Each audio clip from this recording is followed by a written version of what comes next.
parler de l'évolution de la société, du travail et de la formation lors de cette table ronde. Le monde bouge, la formation aussi. Alors Nicolas Flamand, on va commencer par vous, hein, dans l'ordre d'arrivée sur scène, j'allais dire. Quelle est un peu la philosophie? Alors, je précise que vous êtes une entreprise du BTP, SP Batignolles, 6500 employés, c'est bien cela.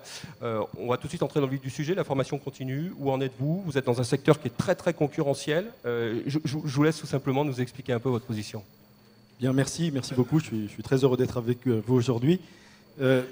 Juste en un mot pour situer dans quel environnement de métier nous situons. Donc, SP Batignolles est un acteur du BTP et qui couvre un champ très vaste de nos métiers, c'est-à-dire dans les métiers du bâtiment et des infrastructures, qui touche à la fois des métiers de coordination et d'ensemblier sur des grandes infrastructures ou des grands bâtiments, mais également sur des activités de spécialité, que ce soit je donne quelques exemples pour être un peu précis, des activités de route, de terrassement pour les infrastructures, mais également des activités de lots architecturaux pour les bâtiments. Donc les enjeux, je dirais, d'évolution de métier et de formation sont impactés de façon très différente selon ces métiers.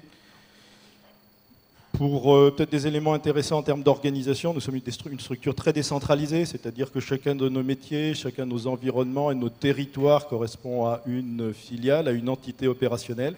Ce qui fait que le groupe fixe les grandes orientations et coordonne, disons, les engagements que nous pouvons prendre dans les différents domaines, par exemple, de nos engagements RH. On vient tout de suite peut-être aux enjeux de l'environnement du BTP. Alors, je crois quand on pense au BTP, on ne pense pas forcément au digital. Tout le monde pense que quand le bâtiment va, tout va. Donc je vous souhaite que le bâtiment aille bien. Comme ça, tout le monde s'en suivra. Je pense qu'il échappait à personne que le BTP a croisé une période complexe ces dernières années. Si on est dans des environnements aujourd'hui, je dirais plutôt stabilisés pour l'avenir, hein, soyons optimistes, c'est néanmoins un environnement qui a été beaucoup chamboulé à la fois par des évolutions de marché et évidemment des aspects concurrentiels importants dans ces contextes-là. Dans cet environnement économique complexe, on a 2-3 types d'enjeux qui viennent fortement impacter nos organisations, nos métiers, nos compétences et les exigences auxquelles nous sommes confrontés. Pour faire très court, qui dit contexte économique dit des chantiers réalisés dans des conditions de cycle, je dirais de timing beaucoup plus court, donc effectivement qui amène à revoir à la fois nos coordinations et nos pilotages de chantier, dans des environnements de transition énergétique importants qui amènent une évolution de nos façons de réaliser nos ouvrages, des enjeux de normes environnementales, des enjeux d'efficacité énergétique, qui vont impacter l'ensemble des activités, que ce soit la chaîne et de la coordination de nos métiers, mais également des aspects de précision, des aspects de mode opératoire, des aspects de technique et de mise en œuvre dans chacun des métiers qui nous concernent, mais également de métiers que nous avons nous-mêmes à manager. Nous ne réalisons pas forcément, mais que nous pilotons. Dernier élément d'environnement qui est très important, c'est des choses qui vous apparaissent peut-être pas spontanément, c'est les aspects de numérisation de nos métiers, ce qu'on appelle la maquette numérique, hein, c'est-à-dire ces procédés de conception et de numérisation de nos ouvrages qui font que l'ensemble des intervenants sur nos activités, sur nos chantiers, l'architecte, l'entreprise générale, la maîtrise d'œuvre, les différents corps de spécialité interviennent directement dans la conception, dans les processus de définition, puis ensuite de pilotage de nos ensembles. Ça veut dire quoi? Ça veut dire que là où on voit a priori des métiers de la technique et de la numérisation, il y a un enjeu qui est fondamental, qui est d'abord celui de la relation. C'est-à-dire la capacité des acteurs à collaborer. Et à collaborer, c'est-à-dire à concevoir ensemble dans des systèmes à forte interaction. Quand on parle de maquette numérique, on parle de 3D, c'est déjà une révolution, mais on parle également de la façon de rentrer des caractéristiques techniques, environnementales, des différentes composantes qui vont rentrer. Donc quand on se parle les uns les autres, ces principes d'interaction font qu'on doit retravailler, renégocier nos éléments. Donc, chacun peut intervenir. Chacun peut intervenir et se doit d'apporter des éléments de fiabilité dans les éléments qu'il va apporter. Donc il y a des processus itératifs très importants et des processus de fiabilité à introduire de façon nouvelle dans ces éléments-là. J'insiste sur ces aspects-là parce que finalement, ces enjeux qui touche à la numérisation, touche évidemment à des aspects d'évolution des métiers, des compétences dans des activités matures, touche évidemment à l'acquisition de nouvelles formes de travail digitalisées, mais touche fondamentalement d'abord à la capacité collaborative dans des processus qui sont itératifs, c'est-à-dire dans lesquels on va, on revient, on évalue et on retravaille. Et c'est des éléments fondamentaux dans l'acquisition des compétences, que ce soit sur les acteurs en col blanc pour faire court, dans la capacité de travailler en interne dans une entreprise avec la nôtre, vis-à-vis des différents acteurs extérieurs. Mais imaginons bien qu'à partir du moment où nous commençons à concevoir et à penser nos ouvrages en 3D, les équipes de chantier, demain, seront impactées par ces outils-là. C'est-à-dire la façon dont on pensera nos enjeux d'outillage, de réalisation de nos chantiers, interviendront nécessairement avec l'apparition de ces outils de visualisation des étapes de chantier, avec cette nouvelle représentation des équipes en 3D, des ouvrages en 3D. Alors, pour nous, les enjeux de la formation, pour faire très court, un gros enjeu est celui de la maîtrise de notre socle culturel. Nous avons la conception, vous l'avez bien compris, que nos métiers sont autant des métiers techniques que des métiers de la relation. Je devrais dire d'abord des métiers de la relation dans lesquels s'inscrivent des données techniques fondamentales. Dans la capacité à travailler avec nos clients, dans la capacité à travailler avec nos partenaires et dans la capacité à faire travailler les équipes à l'intérieur les unes des autres. L'Académie Spies-Batignolles est véritablement l'outil de formation par lequel cette dimension collaborative doit être entretenue à toutes les étapes et dans toutes les dimensions de nos équipes. Le deuxième enjeu pour nous, c'est nos campus métiers, c'est-à-dire tout ce qui est la maîtrise du socle générique fondamental de nos exercices de métier. Et puis il y a une troisième dimension de la formation qui, celle-ci, est très complexe. C'est dans des métiers en prototype comme les nôtres, il y a du temps de formation qui se dissout, qui se dissimule dans le temps réel du travail. Et donc dans ce temps de travail, il y a des temps de formation qui permettent à la fois de faire face de façon efficace à ce que nous avons à réaliser et que nous découvrons à chaque fois, mais il y a aussi l'apprentissage des différents modes opératoires, des différents outils qui de plus en plus arrivent dans nos secteurs et que nous devons apprendre en temps réel. Voilà 3 dimensions, je dirais, je suis prêt à revenir dessus ensuite. D'accord, bah, on reviendra vers vous. Merci beaucoup Nicolas Flamand pour le détail, pour voir un petit peu comment tout ça se met en musique. On va passer la parole à votre voisin Nicolas Roland, un autre Nicolas, qui est responsable, je le disais tout à l'heure, directeur de l'innovation et de la transformation digitale et de la formation chez AXA France. Alors même question, un peu votre rapport aujourd'hui à la formation continue. Et est-ce que, comme le disait Catherine Vessy, c'est vraiment le moment d'investir, c'est le moment où il faut y aller parce que les temps sont pas forcément, sont un peu durs encore? Bonjour à tous, merci. Effectivement, je pense que on est dans un moment un peu charnière et c'est une superbe opportunité, à mon avis, aujourd'hui d'être dans le milieu de la formation professionnelle parce que c'est le moment plus que jamais d'investir. Quand on regarde un peu les enjeux sur lesquels aujourd'hui on est confronté, donc je travaille pour AXA France. AXA France, c'est à peu près 15 000 collaborateurs en France, plus quand on s'oriente sur la formation, on s'oriente aussi sur les agents généraux et les collaborateurs des agents. Ce qui veut dire qu'on forme à peu près 30 000 personnes aujourd'hui. Enfin, le département de formation d'AXA France forme à peu près 30 000 personnes dans l'année. Les enjeux auxquels on fait face aujourd'hui sont assez simples, c'est-à-dire on parlait tout à l'heure de la digitalisation ou l'impact du digital sur le monde. En étant une entreprise qui est en B2C, donc sur lesquels on va chercher en règle générale les consommateurs finaux, on fait face aux grands changements de société d'aujourd'hui. Les grands changements de société aujourd'hui sont basiquement l'usage du digital à tout va, et l'usage du digital à tout va fait qu'on est passé d'un monde dans lequel on était un monde de propriété à un monde d'usage. Aujourd'hui, et en particulier la jeune génération, ils n'achètent plus de voitures, ils font du blablacar, ils n'achètent plus de DVD pour regarder des films, ils vont sur du Netflix, ils n'achètent plus de CD pour écouter de la musique, ils vont sur du Spotify, etc., etc. On peut en faire des tonnes, des comme ça. Et c'est un problème, c'est un enjeu problématique pour une société d'assurance qui est basée sur le principe d'assurer des biens de propriété. Donc si vous n'avez plus rien en termes de propriété, il y a un moment donné où on va amené à devoir réviser un peu notre business model. De même, la première des assurances qu'en règle générale, vous tous autour de la salle, si vous levez la main, c'est l'assurance de votre voiture.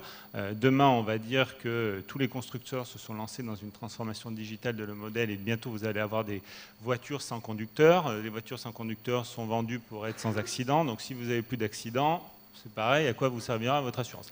Donc, ça, c'est pas de mal à veille quand même. Hein. Et il faut un peu regarder les choses en face, et quand on commence à regarder les choses en face, on se dit, ok, on est aussi dans un monde dans lequel, effectivement, tout le monde, et les collaborateurs les premiers, quand ils rentrent chez eux, ou quand ils partent le matin de chez eux, soit ils regardent leur smartphone, soit ils achètent via leur smartphone, soit ils achètent et ils collaborent via les applications quelles qu'elles soient. Donc on se dit, les collaborateurs qui travaillent dans l'entreprise, ils doivent avoir ces usages, et quand on parle de digital, on ne parle pas de technologie, on parle bien d'usage. Si on se sert du digital, c'est pour faire quelque chose, ça a une finalité bien particulière et qui en règle générale est un usage. Il faut qu'on regarde cette logique-là. On a un troisième impact du digital qui est assez fort, qui est réglementaire. On est dans une société, alors AXA France, dans une industrie qui est réglementée et qui est régulée même. On a des gros enjeux qui sont liés à s'assurer que quand on vous vend une assurance, on a un devoir de conseil et donc on doit s'assurer qu'en fait les collaborateurs qui vous vendent, qu'ils soient des commerciaux ou des non-collaborateurs d'ailleurs, qui sont des agents, parce que ce n'est pas des collaborateurs de l'entreprise, ce n'est pas des salariés de l'entreprise, on doit s'assurer que ce qu'ils vous vendent sont en relation avec la loi, et vous êtes tout aussi bien placés que nous pour savoir que les lois ne font que s'accélérer. On en a de plus en plus, quelles qu'elles soient, et sur tous les domaines qui peuvent arriver. Et donc du coup, c'est intéressant de pouvoir être capable de regarder ça. Et quand on parle de digital et qu'on parle de réglementaire, on parle aussi de la notion de la donnée. Et quand on est dans une société d'assurance, la donnée, c'est un bien précieux, parce que c'est quand même une des bases du travail. Un actuaire travaille de la donnée pour pouvoir prédire les risques que vous allez avoir, vous, individu particulier, d'avoir un accident ou quoi que ce soit, et donc du coup d'en déterminer un modèle de prix. Donc, c'est important de regarder ça, et le digital a transformé cette notion de données avec toutes les notions que l'on connaît aujourd'hui ou que l'on entend parler, qui sont du big data, tout ce qui est data scientisme, c'est-à-dire être capable de gérer des masses de données pour être capable de connaître au mieux notre client et d'être capable de lui adresser au mieux des produits. Et enfin, on a un dernier modèle que tout le monde connaît autour de la table, et en particulier, alors je ne connais pas tout à fait tout le monde, mais je passe un plomb en est un exemple bien particulier, qui est cette jeune génération. Et cette jeune génération, pour elle, le digital, qui est quelque chose d'inné et quelque chose avec lequel ils ont grandi, impacte notre façon de travailler. Et pourquoi il impacte notre façon de travailler? Parce que justement, vous avez beau dire la vie privée, la vie professionnelle, c'est deux notions qui sont différentes. Chacun commence à un moment donné et finit à un autre moment donné. Pour eux, c'est des choses qui sont incompréhensibles et qui impactent la façon dont les gens travaillent dans l'entreprise et donc impactent la façon dont on va devoir travailler. Si on conjugue l'ensemble de ces éléments-là, on s'aperçoit principalement qu'il y a une chose qui caractérise notre environnement quotidien d'aujourd'hui. Ce n'est pas le changement en soi, parce que le changement, ça fait des années qu'on change, c'est l'évolution du rythme du changement, et en particulier l'accélération du rythme du changement. Et cette accélération du rythme du changement, quand on parle de formation, c'est là où on a vraiment la clé du problème, ou la clé de l'enjeu plutôt, qui est de se dire comment on va être capable de former des gens qui sont les collaborateurs de l'entreprise, à être dans une notion qui est beaucoup plus de changement continu et de beaucoup plus rapide. Et auparavant, on pouvait se dire, quand on était des formateurs, on sait qu'il y a une nouvelle technologie qui arrive dans la construction, on va construire un programme de formation sur cette technologie-là, et puis on va mettre 2 ou 3 ans à former tout le monde du marché. Aujourd'hui, on sait très bien que ce n'est plus possible parce que le temps même que vous commenciez à mettre la formation en marche, la compétence sur laquelle vous avez commencé à former les gens est déjà obsolète. Donc on a un enjeu de se dire, en termes de formation, si je suis désolé, je l'ai fait un peu longue, mais un enjeu de formation pour nous qui est très clair, qui est d'être capable d'anticiper les évolutions de compétences, donc de se dire, de projeter la formation non plus sur du passé, mais sur du présent et sur de l'avenir.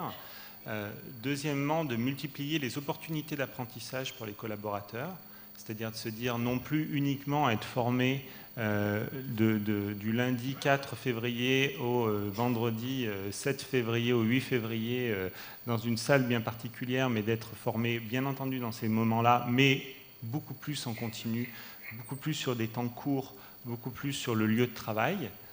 Et ça, c'est un enjeu assez important pour nous, c'est-à-dire qu'on doit être capable de dégager du temps d'apprentissage dans le travail au quotidien pour pouvoir s'assurer que les collaborateurs aient accès en fait, à des apprentissages qui sont peut-être sur du temps beaucoup plus court et beaucoup plus fréquent. Et on doit être capable surtout, et ça c'est un enjeu qui est... il y a eu beaucoup de discussions ces derniers temps en parallèle de Davos, parce que beaucoup de spécialistes justement de la notion de l'évolution, de la 4e révolution industrielle ont échangé sur ces sujets, et qui disent que la force des algorithmes et de la technologie va à un moment donné faire en sorte que les métiers sur lesquels on était aujourd'hui, la façon dont on éduquait les gens sur des métiers était éduquer les gens à des routines, c'est-à-dire à des métiers à répétition, et que demain, en fait, on va devoir de plus en plus former les gens à des métiers qui sont créatifs, autrement dit, pour nous, métiers de la formation, former les gens à apprendre. Donc, ils doivent apprendre à apprendre. Et ça, c'est un enjeu assez important pour notre industrie, de se dire cette multiplication des changements va faire que les collaborateurs doivent apprendre à apprendre d'une manière continue. Et nous, on a à charge, en quelque sorte, de s'assurer que l'on met à disposition des collaborateurs ces différentes pratiques, ces différents modules, ces différentes formations. Merci Nicolas Rolland pour cet exposé, effectivement. Oui, je pense qu'on peut l'applaudir. Alors j'avais prévu de passer la parole plutôt à Bénédicte Bailleul, si vous voulez bien lui passer le micro. Mais... Voilà. Oui, c'est vrai. Alors, je ne fais pas dire. On va parler de parité. On a eu le témoignage de 2 grands groupes et de leur vision par rapport à la formation continue. Je pense qu'on aura des questions à leur poser tout à l'heure. On aura quelques questions-réponses d'ailleurs avec vous dans la salle juste avant la fin de cette première partie, un peu avant, vers 16h45. Bénédicte Bailleul, on va passer aux organismes de formation, les 3 personnes qui sont là. Vous êtes directrice générale, je le disais en introduction, de Future Skills Training, qui est en fait une filiale du groupe Manpower. Je vous laisse peut-être nous présenter en quelques mots, pour ceux qui ne connaîtraient pas votre organisme. Je précise aussi que vous êtes membre de la Fédération des organismes de formation, donc pareil, tout indiqué pour être avec nous. Je vous laisse la parole. Alors normalement, il y avait un slide, je ne sais pas si... Il est là, voilà. il est là. Donc Future Skills, c'est la filiale formation du groupe Manpower. Donc Manpower, je pense que la plupart d'entre vous connaissez au moins la marque et vous l'associez à du travail intérimaire. C'est effectivement l'origine du groupe. Mais aujourd'hui, Manpower s'affiche comme un partenaire global des solutions RH pour les entreprises et est là pour accompagner les DRH à relever leurs principaux défis. On distingue 4 défis. Trouver les bonnes compétences, qu'elles soient pérennes ou qu'elles soient à titre provisoire, donc par des offres de recrutement et de travail temporaire. Deuxième défi, c'est accompagner les collaborateurs dans le développement des compétences, et c'est évidemment ce que nous faisons au sein de Future Skills. Le troisième défi, c'est d'accompagner la transformation numérique, et accompagner la transformation numérique, évidemment, passe par le développement des compétences. Puis le 4e défi, c'est d'apporter des solutions aux besoins d'externalisation RH. Alors Future Skills, c'est donc la filiale qui est dédiée à l'activité formation. Et notre mission, c'est vraiment d'accompagner les transformations. Et quand on dit les transformations, on est à la fois sur la transformation de l'entreprise, mais aussi sur la transformation de l'individu. Et donc développer les compétences de l'individu. Notre chaîne de valeur se décline en 3 maîtres mots, plutôt des verbes. Le premier verbe, c'est révéler les compétences par de l'assessment essentiellement, les amplifier, donc accompagner les collaborateurs dans leurs compétences, et puis transformer pour que les personnes puissent effectivement trouver leur place dans l'entreprise. Tout ça en s'appuyant sur du digital, d'où le digitalisé que vous voyez en transverse. Ce digital, il est chez nous marqué par Cifadis, qui est un outil LMS qui fait à la fois de la gestion de contenu e-learning, et une plateforme d'évaluation, une plateforme de gestion des talents et également une plateforme de gestion administrative de la formation. Donc il couvre l'ensemble de la chaîne de valeur. Et évidemment, il y a un lien entre la digitalisation et les offres que nous pouvons faire en tant qu'organisme de formation. Et notre levier clé, c'est l'innovation. Alors pourquoi est-ce que le levier clé est l'innovation? Parce que dans un monde qui bouge à cause de l'innovation, ou par l'innovation, ou par la digitalisation, bien entendu, nous devons innover dans les dispositifs de formation que nous proposons à nos clients. D'accord. Quelques mots peut-être sur la façon dont vous avez changé de façon de travailler justement à cause de cette digitalisation. Alors c'est un mot qu'on emploie à tort et à travers, mais est-ce que ça a vraiment eu un effet profond chez vous? Alors chez nous, ça a vraiment un effet profond. J'allais dire qu'en tant que formateurs, nous sommes doublement impactés par la digitalisation. Premièrement, on l'est parce qu'il faut accompagner les collaborateurs de nos clients dans la digitalisation, mais aussi parce que nous devons nous-mêmes nous digitaliser pour accompagner la digitalisation. Donc on est un peu la télévision dans la télévision, mais c'est vraiment fondamental. Si on veut aider les collaborateurs à trouver leur place, à développer des nouvelles compétences pour être agiles dans le monde digital, évidemment, il faut le faire en s'appuyant sur des dispositifs digitaux. Ce qui ne veut pas dire qu'on a oublié le présentiel. Bien entendu, on sait faire des offres et nous faisons encore beaucoup de présentiel. Mais généralement, le présentiel, on va le mettre dans un dispositif plus global. Et aujourd'hui, je vois une évolution fondamentale dans notre métier de formateur, qui est de passer d'une solution de stage. Monsieur Dupont va venir 2 jours faire un stage pour apprendre à utiliser telle technologie, ou va suivre un stage de 3 mois pour apprendre un nouveau métier, à des dispositifs qui sont beaucoup plus étalés dans le temps, et qui vont faire appel à des bouts de présentiel, à du tutorat, à du mentorat, à de l'aide entre pairs. Et là, je rejoins complètement ce que vous avez dit sur ce qui se passe chez AXA. Effectivement, on voit de plus en plus de situations d'apprentissage qui se font sur le lieu de travail, entre pairs et entre communautés. Et plus on voit la communauté, on parle d'entreprises apprenantes, mais ça se matérialise par des communautés qui vont permettre d'apprendre ensemble. Est-ce que ce n'est pas la mort des organismes de formation, ça? Parce que du coup, les entreprises le font beaucoup en interne. Alors, on en parlera peut-être tout à l'heure, mais la notion d'internalisation est présente. J'espère pas, je ne pense pas. En tout cas, je pense au contraire, plus que jamais, les organismes de formation ont leur place. Simplement, leur place n'est pas la même que celle qu'elle était hier. C'est sûr que si on arrive avec les solutions qu'on proposait il y a 20 ans, on risque de mourir. Mais l'enjeu, c'est bien d'arriver à accompagner les collaborateurs qui, plus que jamais, ont besoin de développer leurs compétences, et ça passe forcément par la formation.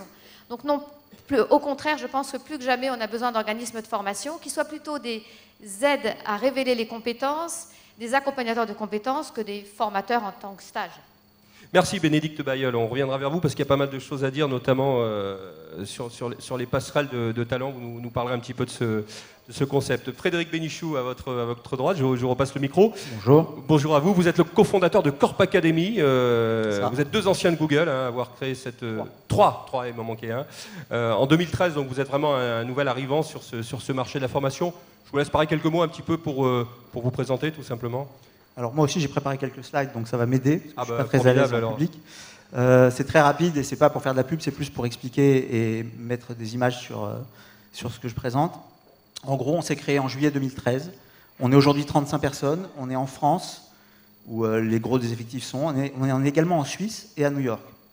On est effectivement 3 fondateurs qui ne venons pas du monde de la formation. Et c'est une des caractéristiques importantes pour nous. Contrairement aux acteurs du e-learning ou aux acteurs traditionnels qui ont digitalisé des méthodes de formation ou des protocoles pédagogiques, on est venu du digital et on essaye d'apporter au monde de la formation les méthodes du digital. Alors naturellement, on ne s'invente pas formateur, quand bien même on vient du digital, on a beau être tous très arrogants dans le digital, on ne sait pas tout. Et donc on s'est associé à notre création à l'EPFL, à l'École Polytechnique Fédérale de Lausanne, pour 2 raisons. Alors on aurait pu rester en France, on n'a pas trouvé en France ce qu'on a trouvé là-bas. Aujourd'hui, on loue des bureaux à l'EPFL, et on a un partenariat de recherche avec l'EPFL qui a 1 million d'étudiants en ligne, et notamment 2 laboratoires de recherche permanents sur les comportements et les usages et les nouveaux protocoles pédagogiques liés à l'innovation et au digital. Ces laboratoires de recherche sont dirigés par le professeur Dillenbourg, qui est également actionnaire de notre société, et avec qui on a des partenariats de recherche permanents sur l'impact de la gamification, sur le social learning, sur la capacité cognitive liée à la vidéo, l'impact de la qualité de la vidéo, plein de choses comme ça, qui sont des recherches fondamentales et qu'on essaye d'intégrer dans nos développements et dans notre plateforme. Alors aujourd'hui, qu'est-ce qu'on fait? On a créé Corp Academy sur un principe simple, qui est l'innovation dans le corporate learning. L'idée, ce qu'on essaie d'avoir en permanence à l'esprit, c'est d'avoir l'utilisateur au centre. Donc on n'a pas le formateur ou le contenu au centre. On pense que, comme le disaient les intervenants précédents, la génération qui arrive et les générations présentes, et tous les gens qui sont dans cette salle également, On est tous utilisateurs du digital et on a tous des comportements qui sont drivés par notre volonté personnelle et par nos habitudes de consommation de tous ces appareils qu'on a en permanence dans notre poche. Et on ne peut pas se permettre de se dire que parce qu'on a décidé qu'un protocole pédagogique devait être cours, exercice, contrôle, on doit pouvoir le plaquer sur un usage, parce qu'aujourd'hui, on constate que des plateformes qui n'ont ni cours, ni exercice, ni professeur ont 100 millions d'utilisateurs au quotidien. Je parle par exemple de Duolingo. Donc on a l'utilisateur au centre. On a, deuxième élément, c'est le on-demand. C'est la possibilité pour un apprenant d'aller quand il veut, où il veut, et à n'importe quel moment, et pour le temps qu'il veut, suivre la formation. On ne doit pas être contraint par un temps, une durée, un calendrier, ou un prof qui a décidé de faire une vidéo de 2 heures, et on n'a pas forcément 2 heures, notamment dans le monde de l'entreprise, et j'insiste sur ce credo-là. Tout dispositif, parce qu'on a tous en permanence un téléphone, un ordi, une tablette dans la poche, et qu'on doit pouvoir l'utiliser quand bien même, et quel que soit le moment. Engageant, parce que c'est un mot qu'on connaît tous, et que si c'est pour rester passif devant un écran ou dormir au fond de la classe, si on parlait d'un stage, ça n'a pas d'intérêt. L'idée, c'est que les utilisateurs soient actifs. Et fun, parce qu'on peut être sérieux sans être grave, et que l'idée, c'est que si on s'amuse, on reste plus longtemps et on fera plus de choses. Donc aujourd'hui, on a 3 métiers et 3 business models. On a créé une plateforme qui supporte un protocole pédagogique qu'on n'a pas trouvé aujourd'hui sur les plateformes existantes. Et on a surtout créé un contenu, une masterclass sur la culture digitale. Le pitch initial était de dire que dans les grandes entreprises, on a beaucoup parlé de digitalisation autour de la table, dans les grandes entreprises, le niveau est très hétérogène, et or, toutes les grandes entreprises et toutes les entreprises ont besoin de monter en compétence sur le digital. Et or, elles sont confrontées à un problème simple. Il y a 4 types de profils dans les grandes entreprises. Il y a les gens qui connaissent très bien le digital, mais qui sont à la compta, qui sont au RH, et qui ne le disent à personne et qui n'ont pas moyen d'exprimer leurs compétences. Il y a les gens qui croient s'y connaître parce qu'ils ont un iPhone et qui téléchargent une appli, et donc ils ont l'impression qu'ils s'y connaissent dans le digital. Il y a les gens qui ont très peur du digital parce qu'ils sentent que leur métier est menacé et qui du coup freinent n'importe quelle initiative. Puis les gens qui ne connaissent pas et qui ont décidé que ce n'était pas pour eux. Sur cette base-là, on s'est dit, OK, on va créer un cours qui doit être à la demande, engageant, fun, tout ce que j'ai expliqué tout à l'heure, d'acculturation au monde du digital et qui permettent de niveler le niveau moyen et le niveau minimum de l'entreprise pour arriver à une langue commune du digital et pour permettre d'appuyer les processus de transformation dans l'entreprise. Donc aujourd'hui, ce cours existe, il est disponible, vous pouvez le voir sur corpacademy.com. Il est distribué auprès de grandes entreprises et on l'a mis juste pour voir, comme ça, disponible en ligne avec un paiement par carte bleue. Et on a aujourd'hui plus de 3000 utilisateurs, TPE ou PME, qui se sont inscrits, qui ont fait le cours, qui reviennent, qui le recommandent à des utilisateurs. On ne fait pas spécialement d'activité dessus, on n'a pas un gros suivi, une grosse démarche, on n'a pas de démarchage particulier, mais on voit qu'il y a une appétence pour le self-learning, pour l'auto-apprentissage à distance sur ce sujet-là. Alors pourquoi Corp Academy ? Eh bien parce qu'Internet a libéré notre consommation de contenu, de l'information à la musique, en passant par la vidéo. Et cela doit être aussi simple dans le domaine de la formation. Aujourd'hui, on souhaite apprendre plus librement, de manière fragmentée et de n'importe où, et pourquoi pas en s'amusant. La plateforme de Corp Academy est donc intégralement tournée vers l'utilisateur, c'est-à-dire vous, et donc pensée pour s'adapter à vos besoins et à vos contraintes. Quelques éléments pour vous convaincre. D'abord, amusez-vous en apprenant. Répondez à des centaines de quiz, challengez les autres utilisateurs dans des battles, accumulez des étoiles, des badges et améliorez ainsi votre classement. Cela ne fera que favoriser votre montée en compétences car pour répondre aux quiz, vous regarderez les vidéos de cours dont vous avez besoin et seulement celles dont vous avez besoin. En faisant des battles, vous réviserez sans même vous en rendre compte. En boostant votre score, vous avancerez sur le chemin de la certification. Apprenez comme vous voulez. Besoin de filer un rendez-vous alors que vous venez de commencer un module? Pas de problème. Revenez quand bon vous semble, exactement à l'endroit où vous nous avez laissé. Enfin, avancez avec les autres utilisateurs. Profitez de leur savoir pour vous aider. Conseillez-les en devenant vous-même professeur sur un sujet. Défiez-les pour valider vos nouvelles compétences. Notre offre et sans engagement. Vous pouvez évaluer gratuitement votre niveau tout en vous familiarisant avec la plateforme, vous offrir dès à présent un premier cours, vous former sur un sujet précis comme le Big Data ou bien encore tout apprendre pour décrocher le certificat. Alors n'attendez plus et rejoignez vite la communauté des Corpers. Voilà, donc j'ai fini pour la présentation à proprement parler. Vous avez compris qu'on ne fait pas exactement du présentiel, pas du tout même.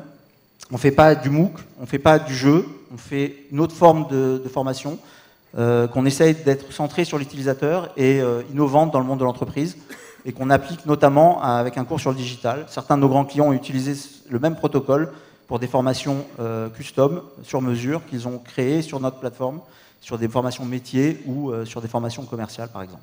Vous avez déjà des résultats de tout ça? Enfin, ça fait 2 ans que vous existez. Alors aujourd'hui, on a plus de 200 000 utilisateurs qui l'utilisent quotidiennement. On délivre à peu près 42 000 vidéos par mois de cours. On a un taux d'engagement d'environ 40% des utilisateurs qui sont actifs chaque mois sur la plateforme. Sur des formations non obligatoires, donc sur les formations obligatoires, on est à 94, donc c'est un peu plus logique. Après, oui, on a des très grandes entreprises qui sont clientes. On a 30% du CAC 40 qui est client de notre activité. Et je vous dis, des TPE et des PME qui commencent à s'intéresser et certains organismes de formation qui commencent à vouloir utiliser le protocole parce qu'il est un peu différent et un peu plus adapté au monde professionnel qu'un grand cours d'e-learning ou un grand MOOC académique avec semaine 1, semaine 2, semaine 3, par exemple. D'accord, bah merci à vous pour cette présentation animée finalement de Corp Academy. Il me restait aussi à excuser Hervé Estampe qui devait être avec nous, directeur général de l'AFPA, voilà, qui a manqué son avion avec les problèmes en ce moment à Paris. Donc il s'excuse de ne pas être parmi nous, mais il aurait effectivement bien aimé participer à cette présentation, à cette table ronde. Dernier à cette première partie, Erwan Kezar, vous êtes vous le cofondateur de Simplon.co. Alors vous définissez votre entreprise comme sociale et suicidaire. On connaissait solidaire, mais vous avez le sens de la formule. En tout cas, je vous laisse derrière cette plaisanterie présenter un petit peu votre entreprise Simplon. On commence sur un terrain glissant.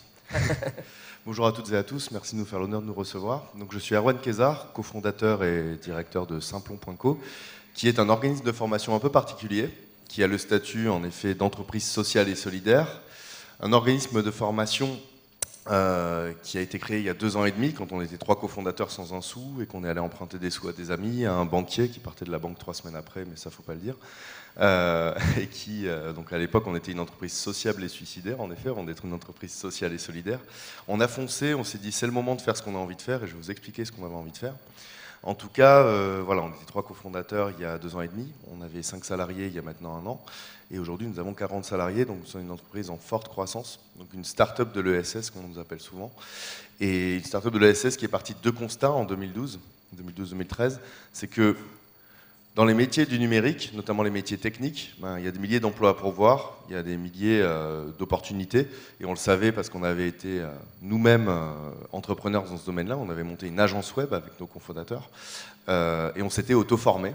Donc deuxième constat, c'est que en fait, il n'y a plus besoin d'être ingénieur ou d'avoir forcément un bac plus 5 pour maîtriser ces techniques du numérique, en tout cas d'avoir des compétences embauchables sur les métiers techniques du numérique de type programmeur logiciel, développeur informatique, etc. Avant de vous décrire un petit peu plus en détail ce qu'on fait chez Simplon, j'aimerais vous montrer 2 images. Sur cette image, on a 20 étudiants d'HEC qui sont en train d'être formés par 15 jeunes originaires d'un quartier sensible de Villeneuve-la-Garenne, dans le 92, qui pour la plupart n'ont pas le bac. Et c'était dans le cadre d'une formation qu'on avait mis en œuvre chez Simplon il y a maintenant 1 an et demi, avec de sacrés résultats. Parce qu'en fait, ces étudiants d'HEC avaient envie de mettre les mains dans les techniques du numérique, parce qu'ils avaient envie de monter des startups, et ce sont des jeunes qui, a priori, n'étaient pas qualifiés sur ces compétences-là quelques mois avant, qui leur donnaient des cours, dans un cadre rémunéré et professionnel. Et là, c'est la même chose, à part que cette fois-ci, les Simploniennes et les Simploniens, les élèves de Simplon, avaient encore frappé, mais cette fois-ci avec le comité exécutif d'Orange France, donc le DRH, DSI, tout un tas de directeurs et de directrices qui, pour le coup, sont venus dans notre ancienne usine à Montreuil s'immerger pendant une demi-journée dans les méthodes d'agilité, dans les méthodes d'innovation de rupture, dans les méthodes de programmation d'objets connectés, avec les Simploniennes et les Simploniens qui étaient les mieux placés au final pour transmettre ce type de connaissances de manière immersive et non anxiogène. Sur la diapositive d'après, il y a mes 2 cofondateurs, André et Frédéric, et moi-même. Et pour résumer un peu plus en détail ce qu'on fait, En gros, on aime bien dire qu'on enseigne des langues, on donne des cours de langue. Alors non pas des langues vivantes qui permettent de parler, mais plutôt des langues écrites qui permettent de communiquer avec les machines, avec les ordinateurs, avec les smartphones, avec les infrastructures aussi, avec tout un tas de choses, avec ce qu'on appelle le logiciel, le software, le code informatique, appelons ça comme on veut. Mais en tout cas, cette matière un petit peu virtuelle qui est partout aujourd'hui, qui change les usages, vous en parliez tout à l'heure. Et la particularité de Simplon, c'est qu'on s'est dit, étant donné que nous sommes auto-formés à l'époque sur ces compétences-là, donc notre agence web, au bout de 3 ans, on avait des grands clients, des grands comptes et tout ça, on n'était pas du tout programmeur à la base, on s'était auto-formé sur Internet. On s'est dit qu'on allait créer une formation intensive et par la pratique, en 6 mois, gratuite pour les bénéficiaires, afin qu'il n'y ait pas de barrière financière à l'entrée, et ouverte en priorité à des profils qu'on croise très peu souvent dans le domaine du numérique. Donc priorité à des talents qui ont tout le potentiel pour apprendre ces compétences-là, toute la motivation, tout un tas d'aptitudes qu'on éprouve par des tests à l'entrée, notamment les capacités à auto-apprendre et à s'entraider, mais des profils donc qu'on croise assez peu dans le domaine du numérique, donc des personnes peu ou pas diplômées, des profils originaires de quartiers prioritaires ou de zones rurales, des demandeurs d'emploi, des bénéficiaires de minima sociaux, et ce, avec un objectif de parité homme-femme très marqué, parce que ça passe encore pour un métier dit masculin, la programmation, alors qu'il n'y a aucune raison. Aujourd'hui, on est quasiment à 50%, 50% hommes-femmes. On voit quelques autres exemples, parce qu'on aime bien aussi faire un peu de pédagogie sur ce qu'est le numérique. C'est pas que les ordinateurs et tout ça, c'est aussi les objets connectés. Et les Simploniens ne se privent pas, par exemple, de développer un robot qui va animer des émissions sur Radio Nova quelques jours après. Donc c'est le cas de Ben, qui a fait ça dans un Fab Lab à Montreuil, avec tous les moyens de produire de la matière avec du logiciel dedans qu'on peut trouver aujourd'hui ça c'était en 2013. Là, on a aussi l'exemple d'Alix, Nour, Roger Cyr et Mehdi qui donnent souvent des cours de programmation aux enfants. Donc voilà, là, pour le coup, ils ne sont pas éligibles au DIF, enfin, au CPF, pardon, les enfants. Mais pour le coup, on aime bien leur enseigner les bases de la programmation afin qu'ils puissent apprendre à programmer plutôt que d'être programmés. C'est en tout cas notre objectif. Non pas en faire forcément des forces productives, bien qu'il y ait des petits, des 9-10 ans qui maîtrisent le JavaScript et qui sont limite meilleurs que des élèves un peu plus vieux. Mais voilà, pour qu'ils prennent la main sur la machine, pour qu'ils voient si ça leur plaît, éventuellement qu'ils s'orientent vers ça plus tard, mais au moins qu'ils sachent ce que c'est que cette machine puisse avoir un usage actif et créatif plutôt qu'une consommation uniquement passive. Il y a notre ancienne usine dans laquelle on est basé. Sur la diapo d'après, c'est ce à quoi elle ressemblait quand on était une entreprise sociable et suicidaire. Et sur la diapo d'après, c'est ce à quoi elle ressemble maintenant. Au final, on s'en fiche un peu, ce à quoi elle ressemble maintenant. C'est surtout les habitants de cette usine qui sont intéressants. Si on zoome un peu, voilà, on a les Simploniennes et les Simploniens qui donc sont à 80%, 95% maintenant de demandeurs d'emploi, demandeuses d'emploi. Donc comme je le disais, quasiment la parité homme-femme, ça dépend des territoires sur lesquels on est. Environ 50% de personnes originaires de quartiers prioritaires, 20% de personnes originaires de zones rurales, avec aussi des personnes bénéficiaires du RSA. Et comme on dit souvent, surtout 100% de motivation, d'aptitude, de talent éprouvé à l'entrée. Et ça, on pourra un petit peu détailler sur la manière dont on sélectionne à l'entrée, parce que le recrutement, le fait de savoir identifier les aptitudes, les habiletés, comme appelle ça MRS, donc c'est une cellule qui fait du recrutement chez Pôle emploi de manière un peu particulière avec qui on travaille. Voilà, c'est un gros levier pour nous. Et sur la diapo d'après, on a l'exemple aussi de Simploniens et de Simploniennes qui eux-mêmes reproduisent le modèle derrière. C'est-à-dire qu'ils sont eux-mêmes acteurs de leur formation, mais ils sont aussi acteurs de la réplication du modèle. Ça, c'est Roxana qui, après sa formation, est allée monter Simplon dans son pays d'origine, en Roumanie. Elle en est à sa 2e promo avec 95% de sorties positives à la sortie. Sur la diapo d'après, nous avons Rodolphe qui, lui, à peine avait fini sa première promo, qu'il est allé former les jeunes de Villeneuve-la-Garenne. Vous savez, ceux qui formaient les étudiants d'HEC et qui formaient aussi des jeunes de l'école de la Deuxième Chance ou d'autres assos, et qui ensuite a été formateur à Simplon-Marseille. Et aujourd'hui, c'est mon bras droit au pôle pédagogique. Tous les Simploniennes et les Simploniens qui ont peut-être des projets qui ont été un peu moins sensationnels, sensationnalistes en tout cas, moins spectaculaires, mais qui ont trouvé du travail. Sachant que Simplon, c'est 80% de sorties positives après la formation, que ce soit des CDD, des CDI, des contrats pro, des stages dans certains cas, des retours en formation, des remobilisations. Et dernièrement, on a une formation certifiante parce qu'on a le droit de délivrer un CQP désormais. On a quand même eu la structuration au bout de 2 ans pour pouvoir déposer un dossier, obtenir le droit de délivrer un CQP, enfin donner la formation qui aboutit sur un CQP du FAFIEC, le CQP DNT. Et sur ce CQP, on a réussi à placer 12 personnes avant même qu'elles aient commencé leur formation en contrat pro.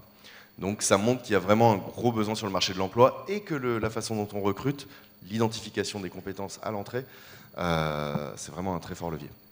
Ça, ce sont toutes les implantations de Simplon. Aujourd'hui, il y a 11 Simplon en France. Celles qui sont en gris sont celles qui sont en cours d'être ouvertes. Donc c'est un modèle qui est un modèle décentralisé, notamment sous forme de franchise assouplie, dans 11 villes en France et dans 3 pays, dont la Roumanie avec Roxana, mais aussi à Johannesburg, et a priori l'Afrique de l'Ouest, plusieurs implantations prévues.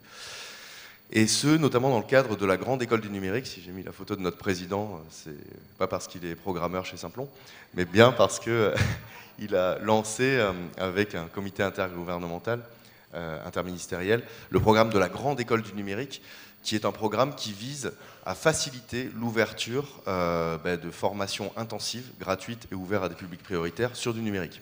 Ça rappelle quelque chose. En effet, quand on a été soutenu par La France s'engage, qui est un programme présidentiel de soutien d'innovation sociale à la française pour CASSM, c'était la préfiguration de ce programme de grande école du numérique. Mais ce que ça signifie aussi, c'est premièrement qu'on n'est pas les seuls à faire ce qu'on fait. Il y a d'autres structures qui font des formations gratuites. Et deuxièmement, que là, pour notre part, on trouve que ça a été très agile, c'est un mot très à la mode, mais pour le coup, de la part du gouvernement, de voir ce qui marchait sur le terrain, de consulter les structures. Donc on a été tous consultés, tous les organismes de formation numérique, pour voir quels étaient les obstacles, les leviers, les réussites. Ils ont même consulté nos apprenants, qui ne se sont pas privés de dire tout ce qu'on leur faisait faire et tout ce qu'on leur faisait pas faire et tout ce qui allait pas. Et du coup, derrière, d'aider ces structures. Et avant de conclure, un petit focus sur le modèle économique, parce que souvent on nous dit, mais si c'est gratuit, qui c'est qui paye ? Du coup, les financements publics ne sont qu'une minorité de nos financements. Donc on a été soutenu par la région Île-de-France, par l'Élysée, comme je le disais, on a des fonds européens aussi. Ça n'a jamais dépassé 30% de notre modèle de revenus, donc entreprise sociale et solidaire. On a tout un tas de prestations sur lesquelles on intervient, comme former des comités exécutifs ou des membres de grands groupes, des salariés de grands groupes, que ce soit des salariés en reconversion, comme on l'a fait avec La Poste, que ce soit tout type de salariés qu'on sensibilise à l'agilité, que ce soit des membres de directoire qui veulent mieux comprendre la transition numérique, la transition agile et managériale qui est à l'œuvre, et qui sont formés par des Simploniens. Donc ça, l'enjeu, c'est de croiser rentabilité économique, en tout cas autofinancement, et intérêt pédagogique pour nos apprenantes et nos apprenants, sachant qu'ils peuvent mettre sur le CV qu'ils ont été formateurs pour HEC ou pour le directoire d'Orange France. Donc il y a tout un tas de partenariats et de prestations de ce type-là. Simple Online, une formation en ligne que les Simploniens créent, donc par des débutants pour des débutants. Simplon Prod, une structure de production de sites et d'applications qui embauche d'anciens Simploniens dans une visée d'insertion, temporairement, pour développer leur potentiel. Et les modèles économiques traditionnels de la formation professionnelle, sur lesquels on arrive aujourd'hui enfin. Donc on court vers les certifications RNCP actuellement, mais on a le droit de délivrer un CQP, et on délivre des formations aussi qui sont éligibles à des contrats pro, à des AFPR, des POEI, des POEC. Et sur les territoires, on travaille avec des acteurs aussi divers que tout type d'OPCA, enfin différents OPCA. Avec l'AFPA, à Saint-Brieuc, on est en partenariat avec l'AFPA.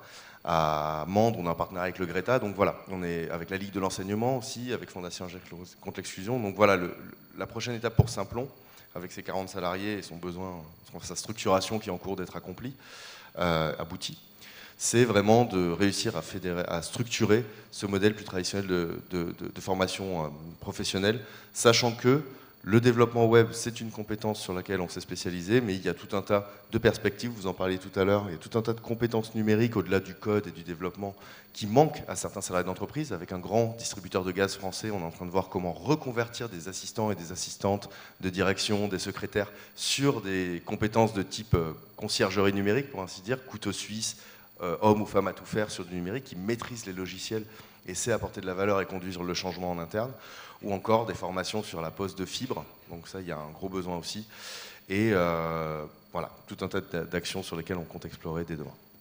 Bien, merci Erwan Cazard pour cette présentation, on peut l'applaudir en effet. Vous en savez plus sur Simplon. Alors, je vous ai demandé tout à l'heure au déjeuner, le CO, simplon.co, vous pouvez en dire juste un mot, c'est la Colombie, parce que... allez-y. Alors, la Colombie, ça n'a rien à voir avec notre modèle économique. Hein. Voilà. Non, pour le coup, Pablo Escobar n'a jamais monté de Simplon là-bas. Ça peut venir, hein, une série très à la mode.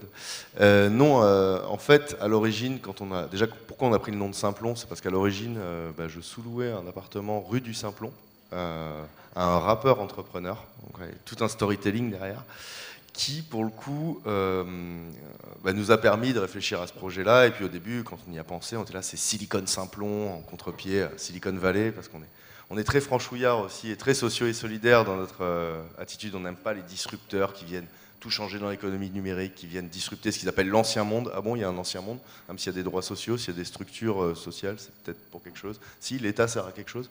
Bref, donc on était déjà dans tout ça. Et pour notre façon d'affirmer ce positionnement, c'était de s'appeler Silicon Simplon, et simplon.com, ce n'était pas disponible, donc on a fait simplon.co, sachant que le .co était une extension très à la mode chez les startups à l'époque. C'est la collaboration, la coopération, la co-construction, et voilà. D'accord, merci pour l'anecdote, mais c'est vrai que c'était intéressant. On peut se poser la question. Qu'est-ce que vous pensez de tout ça, Nicolas Flamand et Nicolas Roland, pour AXA SP Batignolles, qui veut prendre la parole? Peut-être Nicolas Roland, vous me disiez en préparant, l'un des enjeux, c'est de convaincre, entre guillemets, les salariés qui sont là depuis une vingtaine d'années, voire plus, d'aller là-dedans. Oui, alors je suis ravi parce qu'on travaille, tout du moins on a un petit projet avec Simplon. Ça tombe bien. Voilà. En fait, quand on parle des sujets du digital pour les collaborateurs aujourd'hui, ce qui est important, et la façon dont on a essayé de l'aborder au niveau d'AXA France, c'était sur une logique de 3 domaines, on va dire, 3 piliers. On a un pilier qui est sensibiliser les collaborateurs aux enjeux du digital. Sensibiliser les collaborateurs aux enjeux du digital, ça sous-entend expliquer aux collaborateurs pourquoi en fait l'entreprise est en train de se transformer, qu'est-ce que le digital impacte sur l'entreprise, parce que pour beaucoup en fait les enjeux de transformation sont encore dans notre métier à nous, hein. On n'est pas une société qui produit du disque et qui du jour au lendemain a vu des grands parties de sa chaîne de valeur bouleversées par l'industrie du numérique. Nous, on est plutôt sur une lame de fond qui fait que notre activité est petit à petit en train de migrer vers un nouveau modèle économique. Et donc, du coup, on a besoin d'expliquer aux collaborateurs qu'est-ce que ça veut dire. Expliquer aux collaborateurs qu'est-ce que ça veut dire, c'est faire venir des gens qui vous expliquent ce que c'est que le digital. Ça veut dire aussi vous sensibiliser à qu'est-ce que ça veut dire que de faire du digital. Et on essaye de monter justement, notamment avec Simplon, sur une logique qui est assez simple, qui est sensibiliser les collaborateurs au code et sensibiliser même les enfants des collaborateurs à qu'est-ce que c'est que le code. Et ça, c'est un vrai enjeu. Donc sensibiliser les collaborateurs, donner du sens à cette transformation, expliquer le pourquoi en fait on fait ça, et ça c'est toujours crucial dans une transformation. Le deuxième pilier, c'est éduquer aux usages. Comme je vous disais tout à l'heure, on ne fait pas du digital pour faire du digital. On fait du digital parce que ça a une finalité. Et en fait, on collabore aujourd'hui avec beaucoup de plateformes et d'entreprises. Hein. On travaille un tout petit peu avec Corp Academy sur ces sujets-là, sur justement de se dire, expliquer aux collaborateurs l'usage. Expliquer aux collaborateurs l'usage, ça veut dire aujourd'hui, quand je fais du digital, comment je cherche de l'information, comment je manie l'information, comment je collabore, comment j'apprends avec du digital, qu'est-ce que je fais de mes données sur le digital, etc. Et ça, en fait, ce qu'on a fait, c'est qu'on a monté une plateforme de type MOOC interne, sur lequel, en fait, à base de jeux et de vidéos et de quiz, on est capable finalement d'éduquer les collaborateurs qui le souhaitent. Hein. C'est de la familiarisation aux usages du digital. Les collaborateurs y vont s'ils veulent ou ils n'y vont pas s'ils ne veulent pas. Et on a lancé ça l'année dernière, on avait une cible de 8000 personnes, on en a touché 5000 qui sont allés volontairement, donc ça veut bien dire qu'il y a une appétence des collaborateurs à aller s'éduquer et se familiariser avec les enjeux du digital, et surtout il y a une appétence des collaborateurs à aller vers des nouveaux modes d'éducation, c'est-à-dire des plateformes du digital. On a aussi beaucoup travaillé sur la connexion des générations, c'est-à-dire que le digital est une opportunité pour moi et pour nous dans l'entreprise de connecter les générations entre elles. On a toujours eu tendance en fait à la fois à cristalliser des différences entre des jeunes générations et des générations plus anciennes. On était vraiment dans du stéréotype, et donc du coup l'important pour nous c'était de se dire on a une population qui est une pyramide des âges qui est comme beaucoup de sociétés françaises assez inversée, hein, et du coup on s'est dit c'est une opportunité cette pyramide des âges pour connecter les générations. Donc on a lancé du reverse mentoring. Vous savez, reverse mentoring, c'est des jeunes qui expliquent à des moins jeunes qu'est-ce qu'ils font du digital quotidiennement, donc c'est du mentorat inversé. C'est un peu ce que Simplon essaye de faire dans un mode différent sur du code. Et ça marche superbement bien. Et du coup, ce qui veut dire qu'on est capable de trouver des moyens de connecter les générations sur des usages du digital. Et on fait pas mal d'interventions dans la mise en situation. Je pense que la mise en situation et les nouvelles technologies d'apprentissage nous permettent ça.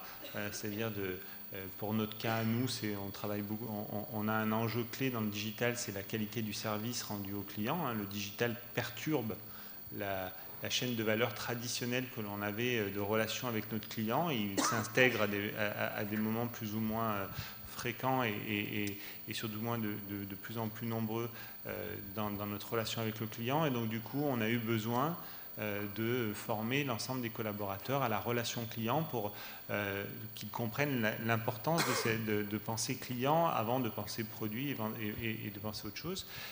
Et du coup, on a créé un simulateur de relation client où vous pouvez être en discussion avec des agents ou avec des clients. Et cette logique-là est pareil.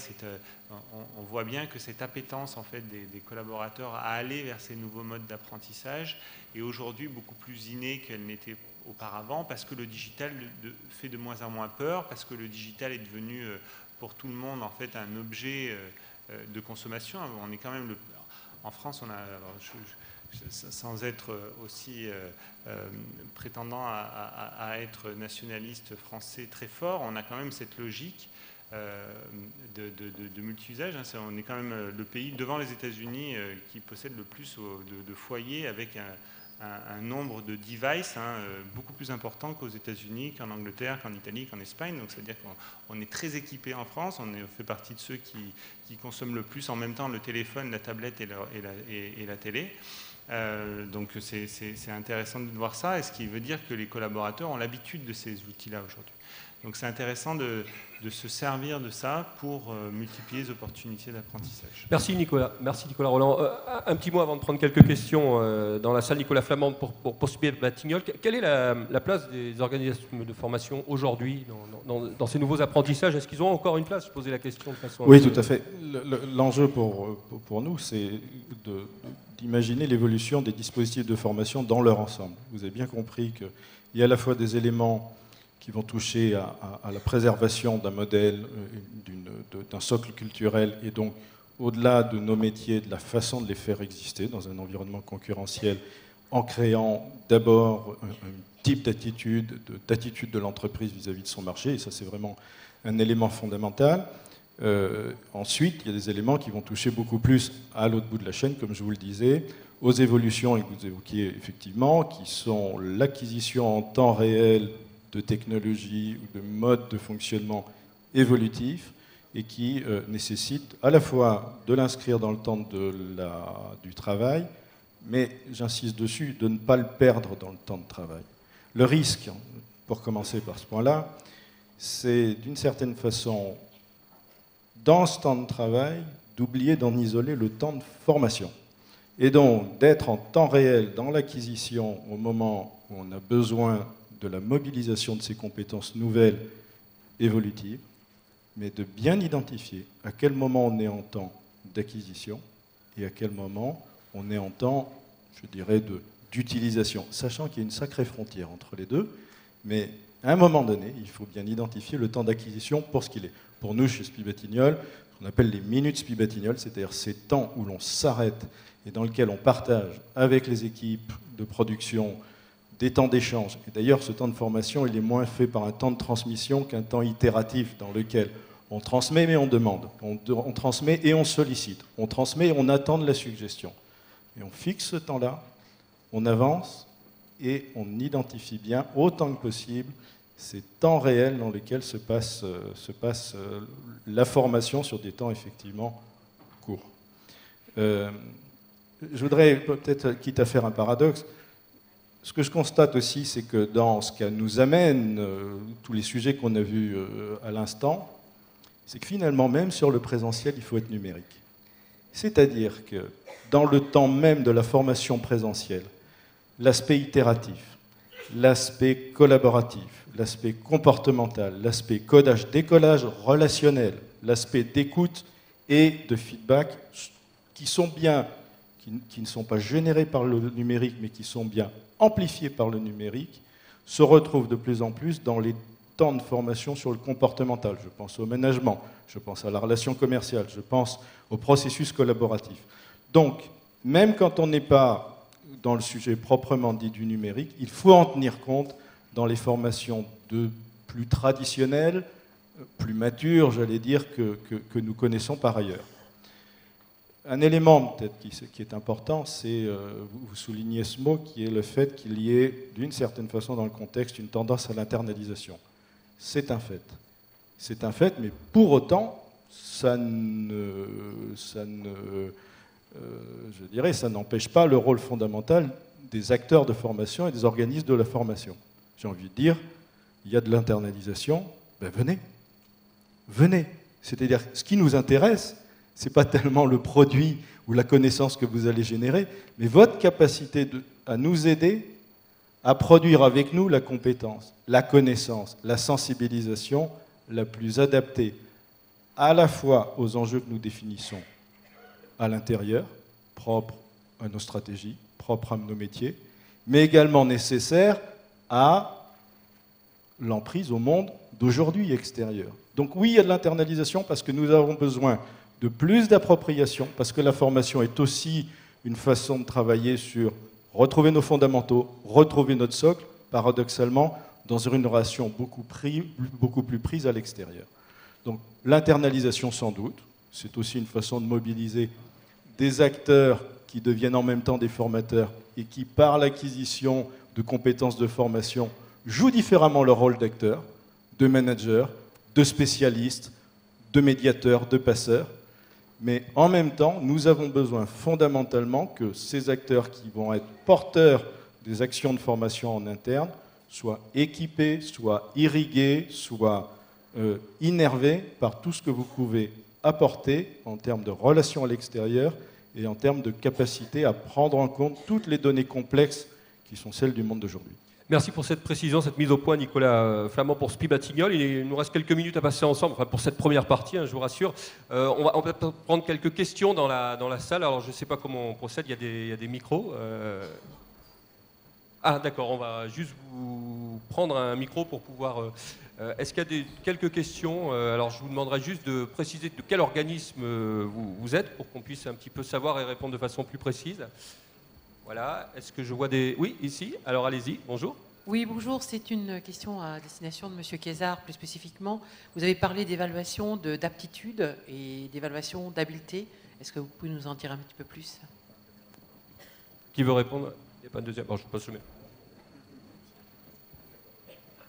Alors, sur le processus de sélection à l'entrée, vous voulez dire? Ou pendant? Bon. Ah oui, c'est vrai que vous avez plus. Du coup, à l'entrée, comment est-ce qu'on fait pour voir qui est apte à intégrer Simplon et à, en 6 mois, devenir compétent? Ça a été itératif, hein, on a appris de promotion en promotion, on a parfait le processus d'année en année. Ce qu'on recherche, en gros, le profil type du Simplonien ou de la Simplonienne, c'est la personne qui ait le plus de critères sociaux, on va dire, possibles, mais qui soit la personne la plus apte à auto-apprendre et les métiers du numérique possibles. Et pour ce faire, d'une part, il y a 3 questions dans la question. Il y a premièrement, comment est-ce qu'on fait pour se faire connaître de nos publics cibles, parce que déclencher des vocations dans des quartiers prioritaires ou des zones rurales sur des profils non diplômés, c'est pas forcément évident. Deuxièmement, comment on fait pour la déclencher, cette vocation, pour déclencher l'appétence, parce que c'est pas forcément en ayant l'info qu'on va candidater chez Simplon. Et troisièmement, comment on fait pour sélectionner? La première question, la réponse, c'est qu'on a une visibilité médiatique assez forte, régionalement comme nationalement, mais aussi qu'on travaille avec tout un tas d'acteurs, comme les missions locales, les pôles emploi, les maisons de l'emploi, des associations de terrain, pour aller faire passer le message à des candidats potentiels sur cette formation gratuite et intensive. Deuxièmement, pour déclencher la vocation, il faut faire de la pédagogie. Il faut expliquer un minimum de quoi il s'agit, qu'est-ce que le développement web, qu'est-ce que la programmation informatique, qu'est-ce que le logiciel, qu'est-ce que le numérique. Et là, au début, on voit des gens qui ne savent pas trop pourquoi ils sont là, et puis au bout de 3 quarts d'heure, ils sont là, j'ai envie d'essayer tout de suite. Donc, voilà. On montre que c'est possible, en montrant notamment des exemples de rôle modèles des années passées. J'aime bien l'exemple d'Abdoulaye, par exemple, qui, quand il a trouvé son boulot, il était coffreur-boiseur. Il avait juste un CAP et il a trouvé son boulot quand le recruteur lui a dit « Bon, c'était quoi votre dernier poste ?» Il a dit bah, « J'étais formateur pour HEC ». Et il a trouvé son boulot. Ça déclenche aussi l'appétence chez les candidats. Et troisièmement, comment on sélectionne? Première étape, c'est d'aller remplir un formulaire sur notre site où on pose des questions un peu non anxiogènes, du genre si vous étiez un super-héros, une super-héroïne, qui seriez-vous? Pourquoi la programmation? Est-ce que vous avez déjà fait preuve d'astuce ou de bidouille ou de MacGyverisme dans votre vie, etc. Et surtout, il y a un moment où on dit allez sur un site qui s'appelle codeacademy.com, qui est une plateforme d'auto-apprentissage du code accessible à tout débutant. N'importe qui ici peut y aller et connaître les bases du code en 1 heure. C'est très digeste. Et on demande de passer le maximum de chapitres. Donc ce qu'on évalue, ce n'est pas la compétence technique. On a 80% de débutants et 20% de faux débutants pour tirer les autres vers le haut, parce qu'on pratique beaucoup le learning by teaching et tout ça, et l'apprentissage entre pairs. On dit, allez nous prouver que vous avez la motivation nécessaire pour auto-apprendre de votre côté. On demande 20 chapitres, en gros, ce qui représente 3 jours de boulot en autonomie. Il y a des gens qui en passent 50, 100, jusqu'à 150. Enfin, c'est impressionnant. Il y en a qui font en français et en anglais, enfin bref. À partir de là, on croise les critères sociaux et ces critères-là, le nombre de chapitres, et puis aussi il y a des gens qui commencent déjà à faire des sites avant même d'être entrés en formation pour nous montrer qu'ils sont motivés. Deuxième étape, on les rencontre en individuel. Troisième étape, on les fait travailler en groupe, parce que parfois il y a des gens qui ont de super aptitudes à auto-apprendre, mais qui sont à la limite de la sociopathie, qui pourraient être des éléments qui mettent la dynamique de groupe en péril. Donc pour ça, on prend des spaghettis, du scotch, un chamallow, et puis on dit de construire les structures les plus hautes possibles en 20 minutes avec ces spaghettis, ce scotch et ces chamallows. Et en fait, l'objectif, c'est pas de construire la plus haute structure possible, c'est de voir comment les gens se comportent. Parce qu'il y a des gens qui étaient très timides, qui en fait se posent en facilitateur, parfois des gens qui sont trop énergiques et qui, quand on leur fait des retours, ne s'adaptent pas et restent, par exemple, trop leader, enfin, prennent trop le dessus sur les autres, parfois font la tête si on ne prend pas leur solution. Et quatrième étape, il y a 15 jours ou 1 mois de pré-formation, ce qu'on appelle la prairie chez nous. En fait, dans les écoles d'ingénieurs ou d'informatique, on appelle ça la piscine. C'est 1 mois intensif où il faut faire des nuits blanches, etc. et se débrouiller en pédagogie active. Nous, on appelle ça la prairie parce qu'il y a des gens qui ont des enfants et il vaut mieux que ce soit un peu paisible. On ne veut pas que les gens apprennent en se noyant, mais plutôt qu'on les encadre déjà un petit peu pour leur permettre de révéler leur potentiel. Il y a des gens qui ne vont pas forcément finir les exercices en autonomie pendant la prairie, mais qui auront vraiment montré une capacité à s'accrocher, à en vouloir et aussi à aider les autres. Et ça, on aime vraiment. Et la première journée de la prairie cette année, c'était d'envoyer tous les apprenants et les apprenantes dans des quartiers prioritaires, dans des collèges, lycées de quartiers prioritaires, pour qu'ils commencent par enseigner quelque chose à des enfants et à des jeunes pour voir comment ils se débrouillaient dans cette transmission, par exemple. Est-ce qu'il y a une ou deux autres questions? Là où peut-être en haut. Alors attendez, je vois pas très bien en haut. Alors allez-y, posez votre question. Bonjour, Laurent Réveillon, Fongecif Poitou-Charentes. Donc la question s'adresse à Frédéric Bénichou. Donc au niveau des formations e-learning, les MOOC, etc., on reproche souvent à ces formations-là ou à ce type de formation de constater beaucoup d'abandon. Donc, est-ce que votre modèle constate moins d'abandon que les autres? Avez-vous des éléments rassurants sur ce sujet-là? Alors, il y a plusieurs choses. Tout d'abord, effectivement, on constate beaucoup d'abandon. Dans le domaine des MOOC, c'est ce qui a été médiatisé. Les MOOC, en général, ont été médiatisés dans le domaine académique et ont eu un modèle économique gratuit. Donc reprocher à des gens qui sont venus volontairement d'arrêter en plein milieu un truc qui ne leur plaît pas, je ne trouve pas que ce soit très négatif. Je préfère regarder le verre à moitié plein. Quand on a 160 000 étudiants qui font un cours sur l'intelligence artificielle gratuit, volontairement, et qu'il y en a 5 000 qui finissent, c'est effectivement un fort taux d'abandon, mais il y en a 5 000 qui ont fait le cours. Donc c'est plus que n'importe quelle promotion d'université sur le sujet. Donc je trouve que c'est plutôt un acquis. Dans notre cas, nous on a fait le pari de la non-gratuité. Donc c'est ce que vous aviez vu dans la petite vidéo. On pense que le contenu gratuit est un faux problème. Ça a été le problème de l'industrie de la musique. On en a parlé un peu plus tôt. Il s'avère que maintenant, les gens commencent à comprendre que la qualité doit être payée, que la nouveauté, que les artistes, que le service rendu doit être rémunéré. On a fait ce pari-là dès le départ, on n'a jamais été gratuit, on n'a pas l'intention de l'être. En revanche, on a quelques modifications sur le business model et qui viennent compléter cette réponse. C'est que vous avez vu dans la petite vidéo qu'on commence à vendre à partir de 1,99 € le module. Et donc, j'ai expliqué qu'on essayait d'être user-centrique, d'être proche de l'utilisateur. Nous, on ne croit pas au tunnel de formation de plusieurs semaines, gratuit ou payant, qui garde la motivation. En revanche, on croit désolé, j'emploie beaucoup de mots anglais, au bite-size learning, au learning, à l'apprentissage par morceaux. Et 1,99 € pour apprendre un module sur les réseaux sociaux avant une réunion, et c'est souvent ça le cas d'usage qu'on constate, les gens vont au bout. Voilà. Ils l'ont payé, ils savent pourquoi ils l'ont payé, ils avaient un besoin à la base, ils payent 1,99 €, c'est sous la ligne de flottaison en termes de montant, ils le font et ils ont ce qu'ils sont venus chercher. S'ils veulent aller plus loin, ça va leur coûter 6 €, mais ils sauront pourquoi ils l'ont payé, parce qu'ils auront essayé le 1,99 €. Et donc, on n'a pas vraiment cette notion de taux d'abandon à la mesure où les gens payent. Donc ça, c'est pour la partie self-learning et grand public. Après, dans le monde de l'entreprise, c'est un peu particulier parce que dans les grandes entreprises, c'est lié au management et à la façon dont les gens, dont l'entreprise communique sur un programme de formation. Ce que disait Nicolas tout à l'heure, c'est si on pose un programme de formation gratuit sur un intranet en disant allez vous former sur le digital, vous aurez des gens qui seront intéressés, d'autres qui ne verront pas d'intérêt et qui s'arrêteront. Et je dirais que c'est la spéculation qui fait la complétion. Ce n'est pas le protocole ou la plateforme. Je ne sais pas si ça répond à votre question. C'est pour compléter, parce que je trouve que c'est intéressant le sujet des MOOC aujourd'hui, et qu'effectivement on en parle de plus en plus. On a regardé, en fait, Coursera a posé la question à des chercheurs d'Harvard d'essayer d'analyser leurs données pour essayer de comprendre un peu mieux quels étaient leurs utilisateurs et pourquoi ils arrêtaient et où ils continuaient. Et en fait, ils se sont aperçus qu'aujourd'hui, près de 60% des gens qui utilisent Coursera sont des gens qui sont en poste. Donc c'est des salariés d'entreprise et non pas qui sont en recherche d'emploi et ou qui sont étudiants. Et que plus de 80% des gens qui s'inscrivaient dans des cours dans lesquels en fait ils étaient déjà en poste. C'est-à-dire qu'ils cherchaient via les MOOC à approfondir les compétences qu'ils avaient et les connaissances qu'ils avaient sur leur métier et ou qui essayaient peut-être d'être à niveau des tendances de métier. Et donc du coup on est parti de ce concept-là et ce qu'on a décidé de faire sous une forme de pilote, c'est-à-dire qu'on a ouvert cette logique-là, c'est d'essayer de référencer des MOOC qui allaient sortir sur certains domaines d'activité dans lesquels en fait on avait questionné est-ce que vous seriez intéressé si jamais il y avait des MOOC qu'on vous préconisait.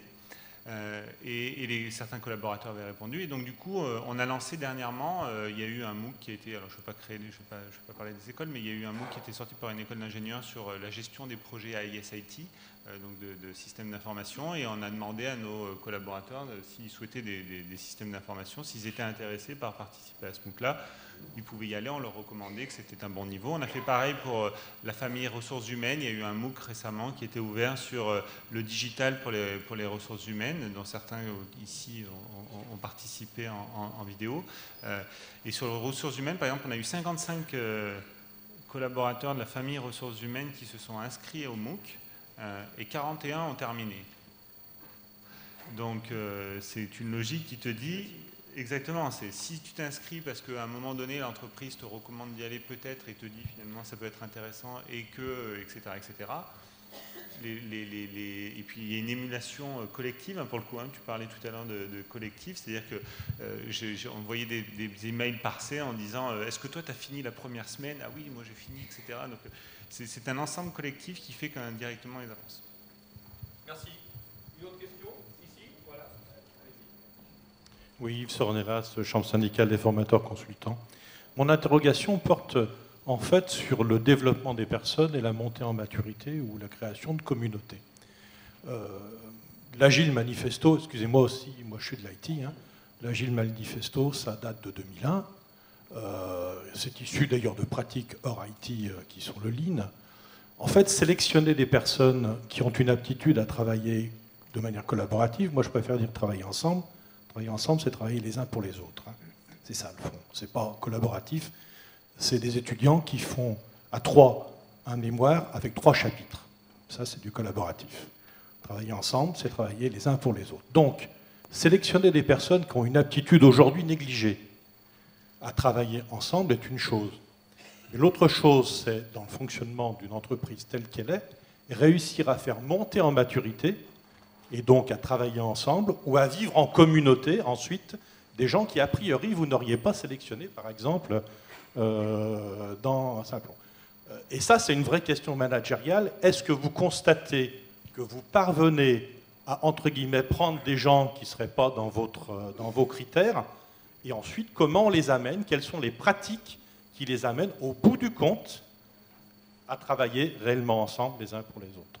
Maturité, ou à fabriquer une communauté réelle de partage, et pas 1000 personnes qui écoutent 10 qui causent. Pour répondre aussi brièvement que possible, ça ne peut pas se résumer au sujet de la formation. Le premier élément, et on va commencer par le commencement, c'est-à-dire dans le recrutement, il faut que ces dimensions, c'est-à-dire cette capacité, mais cette appétence collaborative, soient clairement identifiées comme un critère de recrutement. Je reparlais tout à l'heure implicitement de la dimension culturelle de l'entreprise. Il faut qu'on l'objective autour de compétences, que ce soit des compétences individuelles et qui soient également identifiables dans le cadre de compétences organisationnelles, de compétences de l'entreprise, d'une façon de travailler.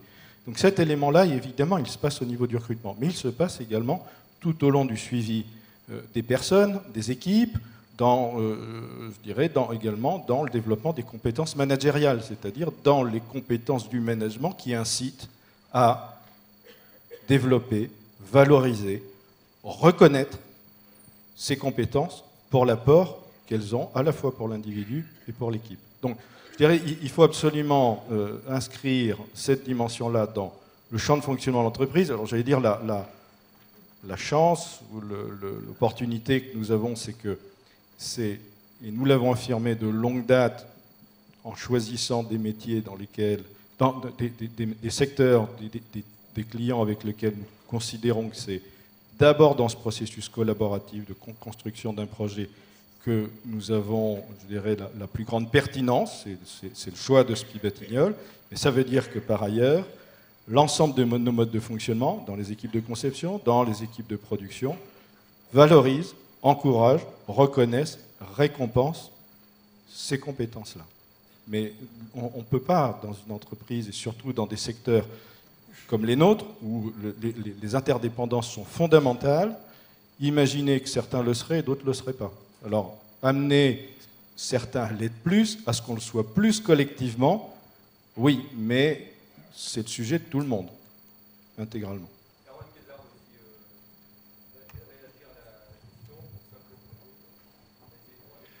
Oui, là-dessus, j'aimerais ajouter 3 choses. Premièrement, quand je parlais de notre manière de recruter, il est important de dire qu'on n'exclut pas des gens s'ils sont inaptes à la collaboration. On sent qu'il y a des candidats qui ont encore beaucoup à apprendre et qu'on intègre. C'est souvent quand il y a un cas, on va dire, qui relève ou alors d'un accompagnement trop musclé ou de l'insertion lourde, parce qu'on n'est pas du tout habilité aujourd'hui à conduire, que ça peut mettre une barrière à l'entrée. Mais en effet, on considère, ça c'est le deuxième point, que notre métier, enfin là je parle du coup côté organisme de formation sur ces questions d'aptitude à collaborer avec des collaborateurs, on considère que notre métier c'est premièrement le sourcing, l'identification des profils, la sélection, deuxièmement la formation et troisièmement l'insertion professionnelle. Pendant le processus de sourcing, donc comme je disais, il faut quand même qu'il y ait un minimum de personnes qui puissent être des puissances motrices dans cette dynamique collaborative, parce qu'une dynamique de groupe qui est un peu bancale, ça peut mettre en péril le succès d'une promotion. Et là, on parle d'expérience. Deuxièmement, pendant la formation, il y a l'aspect formation professionnelle, compétences, savoir développer des sites, savoir conduire des projets, mais aussi cet aspect, en effet, de savoir collaborer avec d'autres salariés ou des clients, et ça, surtout dans le développement web, on pourrait avoir tendance à être tout seul devant son ordinateur. Mais ça, pour le coup, vous parliez d'agilité. Au quotidien, les apprenants et les apprenantes de Simplon.co mettent en œuvre des projets concrets sur le mode des méthodes agiles. Et ce, de manière auto-responsabilisée, encadrée quand même par un formateur. Et c'est un élément clé, parce que les 2 premières promos, on avait vraiment sous-estimé cet aspect-là. Et ça donnait des gens qui avaient beaucoup de compétences, mais qui, en entreprise, avaient un peu de mal à s'adapter. D'autant qu'on a des profils qui, parfois, n'ont jamais travaillé au sein d'une entreprise. Et troisièmement, sur la partie insertion professionnelle, c'est sûr que dans notre cas, en tout cas, ce qu'on constate, c'est que d'avoir fait une formation intensive pendant 6 mois, même si on a fait des projets concrets sur le mode des méthodes agiles, tout le temps incité à collaborer avec ses pairs, et aussi mis en situation de collaboration avec des cadres dirigeants ou des salariés en conversion ou autres, mais ça ne suffit pas forcément. En effet, ça, c'est, on va dire qu'en termes de placement, pour notre part, on commence à avoir plus d'expérience sur le type d'employeur avec qui ça passe bien en fonction du profil. Donc ça, c'est sûr que derrière, et d'ailleurs le contrat de professionnalisation est en partie fait pour ça, hein, il y a une aide au mentorat, au tutorat qui est prévue, il y a quand même une responsabilité de l'employeur de tutorer les apprenants. Sur la partie insertion professionnelle, tant sur le suivi de notre côté que sur l'encadrement côté entreprise, voilà, il y a une vraie responsabilité et nous, on considère qu'il est de notre devoir de bien ajuster la promesse. C'est-à-dire, ce serait mentir que de dire nous avons de jeunes professionnels complètement compétents qui sont directement prêts à être complètement autonomes. Il y a encore une partie de la formation, j'ai envie de dire, de la montée en compétences qui relève de la responsabilité de l'employeur. Nicolas Flamand, rapidement, je vais lui passer le micro, ça ira plus vite. Juste pour rebondir dans le fil de ce que vient de dire Erwan, le sujet que je viens d'aborder concerne également les publics éloignés de l'emploi. J'aurais pu donner l'impression, à un moment donné, de parler de l'entreprise intramuros. Un élément qui est une véritable opportunité aujourd'hui dans les marchés publics, qui est ce qu'on appelle les clauses d'insertion. Et c'est une véritable opportunité pour que des personnes qui soient éloignées de l'emploi puissent bénéficier, à l'occasion de ces clauses d'insertion, de programmes d'entrée dans l'entreprise où précisément c'est cette dimension-là qu'on va valoriser. Évidemment, on va valoriser la qualification, évidemment, on va valoriser des parcours apprenants, mais il y a un élément qui est fondamental, c'est la capacité collaborative, c'est celle qui permet le mieux de s'approcher de l'emploi et de créer les compétences pour rentrer dans l'entreprise. Donc on a une opportunité intéressante à saisir autour de ces clauses d'insertion sociale dans les marchés publics. Il n'est pas interdit non plus que les donneurs d'ordre privés profitent des passations de marché pour réintégrer, par question de choix, le fait également de participer à ce type de programme pour les publics éloignés de l'emploi. Bénédicte Bayeul. Oui, c'est un sujet qui m'est très cher et qui correspond bien à l'engagement sociétal qu'on a dans le groupe Manpower. On fait aujourd'hui beaucoup de ce qu'on appelle des dispositifs passerelles des talents. Le principe, c'est d'aller chercher des personnes qui sont au chômage, qui sont en situation de non-emploi, en s'appuyant sur Pôle emploi. De les mettre dans un dispositif de formation de long qui va généralement 200, 300, 400 heures pour après pouvoir les positionner dans l'entreprise.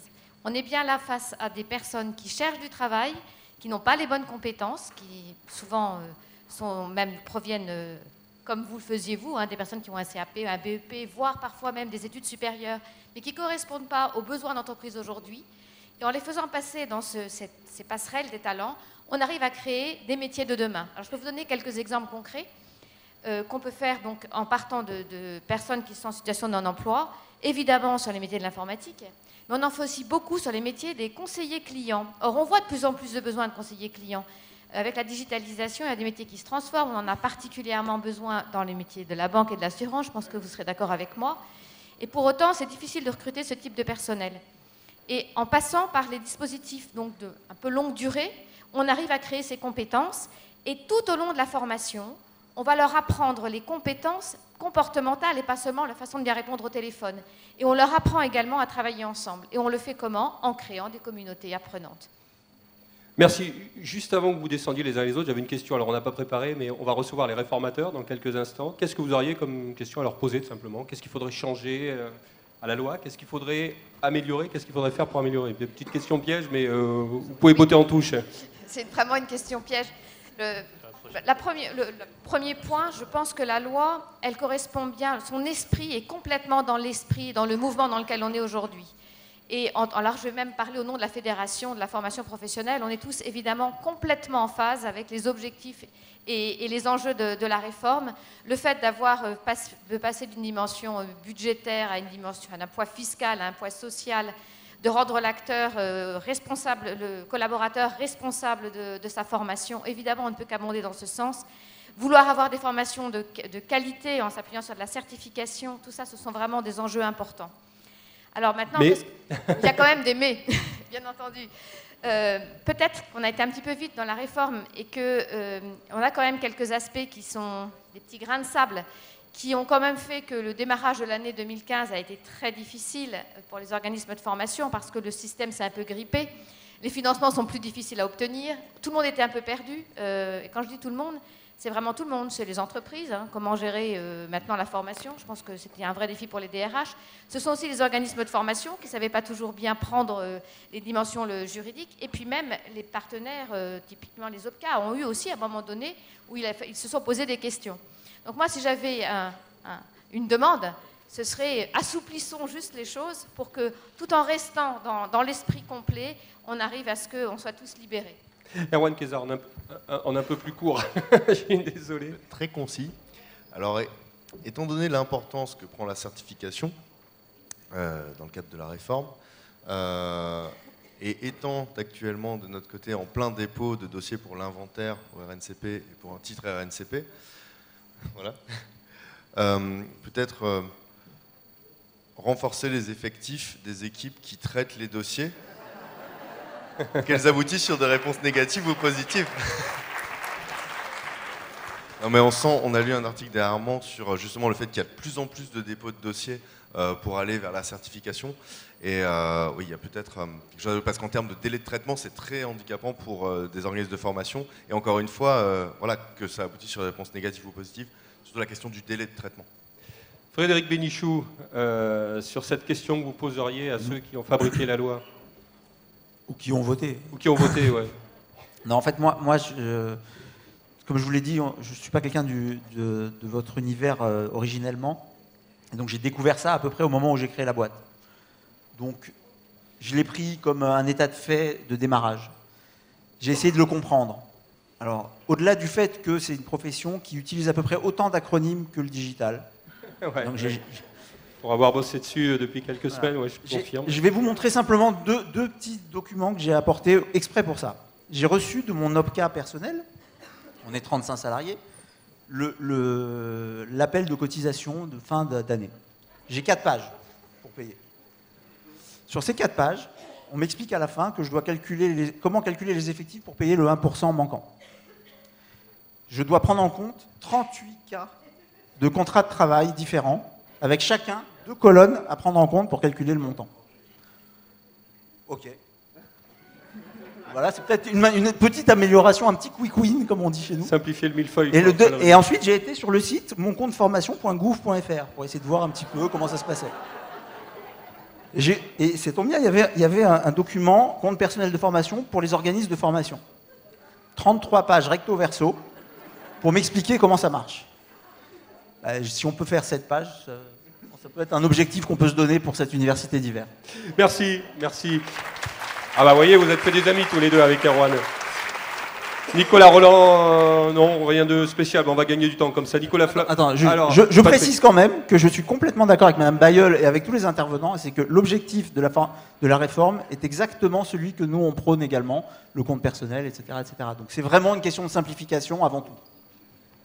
Nicolas Roland. Ouais, non, je suis beaucoup de choses ont déjà été dites. Moi, je suis très très supporter de la logique de finalité de la formation, c'est-à-dire de ne plus uniquement compter des moyens, mais qu'on soit un peu plus sur les résultats. Ça, c'est vraiment un gros, pour moi, c'est un gros pas en avant et ça va à la fois nous aider et à la fois nous forcer en quelque sorte à pouvoir aussi travailler sur la mesure des résultats. Et c'est tout. Bon. Alors, Nicolas Flamand, pardon.